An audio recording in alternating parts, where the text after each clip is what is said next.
Gulbenes iedzīvotāji visticamāk jau ir manījuši, ka jau kopš pagājušā gada nogales dažviet uz ietvēm un ielām ir izkaisītas smalkas šķembas.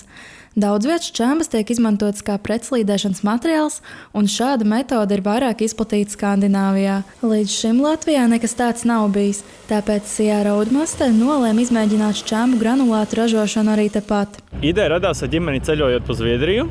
Mēs noskatījāmies, ka dažādi laukumi un celiņi apstrādāti ar maziem akmentiņiem. Painteresējāmies par to, kas tas tāds ir, kā tas notiek, kā tas strādā. Sapratām, ka Latvijā vismaz plaši, mums cik zināms bija, tas nenotika.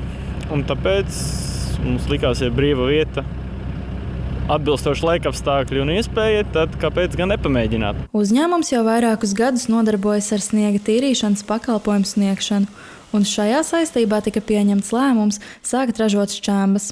Šis solis tika spērts ņemot vērā, ka sāls izmantošana noteiktos laika apstākļos nav tik efektīva un videi draudzīga. Materiāls ir atjaunojams, daudzreiz lietojams, un, piemēram, tagad tiek izkaisīts, vasarā atkal savākts vai pavasarī atkal izkaisīts.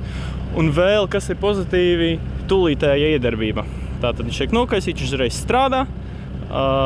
Arī priekš dzīvniekiem viņš ir pozitīvs. Gulbenē ražotais pretslīdes materiāls, jeb šķembu granulāts, tiek ražots no akmens, kurš tiek drupināts, mazgāts, atputekļots un žāvēts, lai to varētu izmantot kā kaisāmo materiālu. Šobrīd tas tiek vien īstenots pilota projektā sadarbībā ar Gulbenes novada pašvaldību. Prieks ir par Gulbenes administrāciju, kas ne tikai uzklausīja, bet arī bija gatava eksperimentēt ar šo te skandināvu metodi.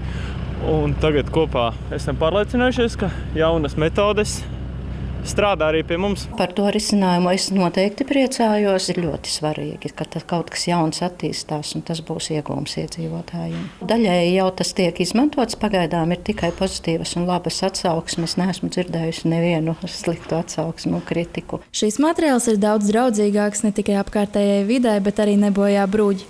Arī cenas ziņā tas ir nedaudz izdevīgāks par ierasto sāls maisījumu. Elis Ragauža, Gunta Matisona, Reinis Žagariņš, Vidzemes televīzija.